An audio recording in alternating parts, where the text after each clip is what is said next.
Thank you, Mr. President. Mr. President, I ask unanimous consent that the quorum call be vitiated. We're not in a quorum. We're not in quorum call. Thank you, Mr. President. Mr. President, 2 years ago, when the government was on the brink of a shutdown, the then majority leader, now minority leader, Senator Schumer of New York, wrote a letter to his colleagues. I have it here. Dated September 2023, it says, "Dear colleague." In his letter, Senator Schumer wrote, quote, "We cannot afford brinksmanship or hostage-taking." He went on to say the only way to avoid a shutdown is through bipartisanship. Well, Mr. President, I'm happy to announce that just in the last hour, the House of Representatives passed in a bipartisan vote a continuing resolution to keep the government funded. That's not what we're seeing today, though, from the minority leader. Senator Schumer has written this time not a dear colleague letter, but the biggest ransom note in American history. Would my colleague yield for a question? Regular order, no. $1 trillion, $1 trillion in ransom. Order. $1 trillion in ransom for 4 weeks of keeping the government open. It is filled with partisan political poison pills that will never become law. What we are seeing today from the minority leader is exactly what he once condemned. He is holding the American people hostage. What he's promoting today is not a spending bill, it's a shakedown. The Schumer shakedown, the Schumer strategy to lead to a Schumer shutdown.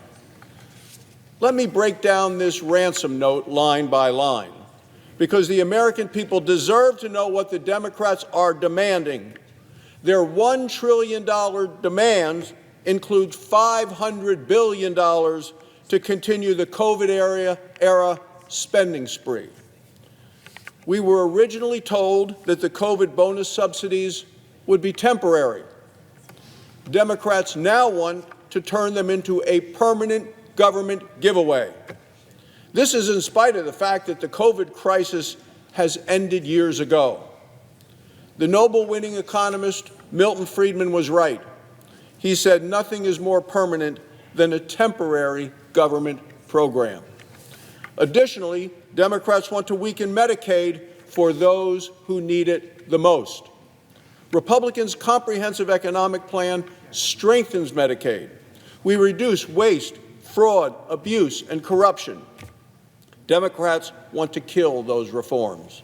They want to repeal the entire health care section of the law. Democrats would rather shut down the government than stop states from paying for free health care for illegal immigrants. Democrats want to continue to give Medicaid to able-bodied working-age adults who refuse to work.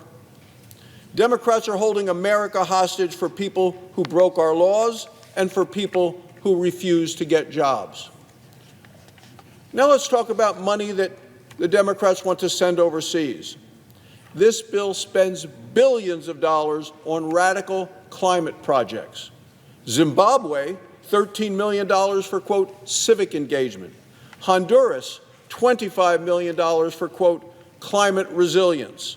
West Africa, $40 million for, quote, low emissions development.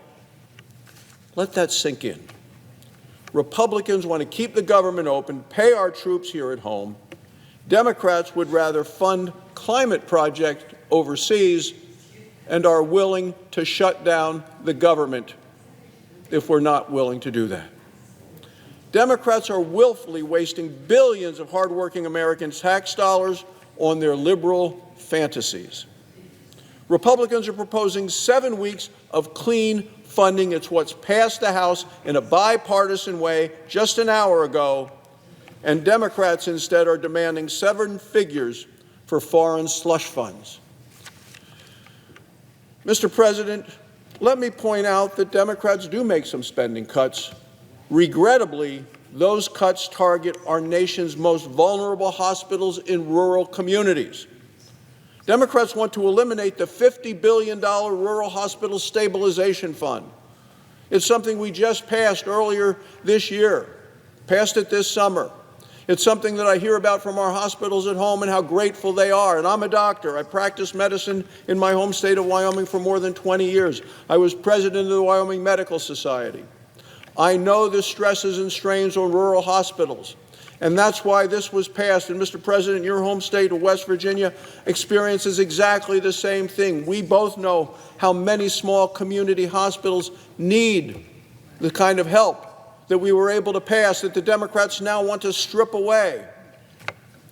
With rural hospitals under significant stress, the last thing Congress should do is remove the funds designated to help keep them open. And they want to instead spend this money in foreign countries. That's what the Democrats want to do. Let me return to Senator Schumer's own words. We cannot afford brinksmanship or hostage-taking, yet hostage-taking is exactly what he is doing today.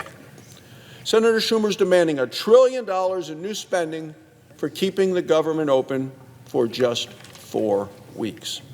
He's sending billions of dollars to foreign countries, but slashing billions of dollars for rural hospitals in our own country.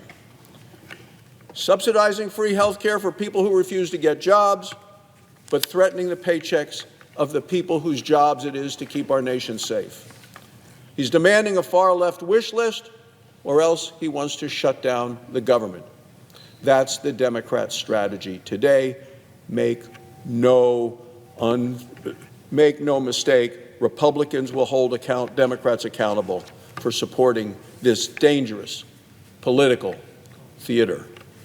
The good news is Congress can keep the government open and functioning without hostage-taking and without shakedowns. Republicans' clean, continuing bipartisan resolution that just passed the House with a bipartisan vote is ready to go. 7 weeks long, it gives Republicans and Democrats on the Appropriations Committee the time they need to finish their work. And I see the chairman of the Appropriations Committee and ranking member on the floor right now. The House passed it today, bipartisan. The President says he'll sign it. Senate Democrats voted for similar bills, not once, not twice, but 13 times when Joe Biden was president.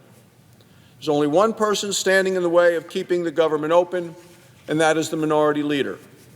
He has said it himself, we cannot afford hostage-taking. I would say to the minority leader, stop holding the government hostage, stop holding the American people hostage, get rid of the ransom note, keep the government open. The American people deserve better than $1 trillion shakedown. Thank you, Mr. President. I yield the floor.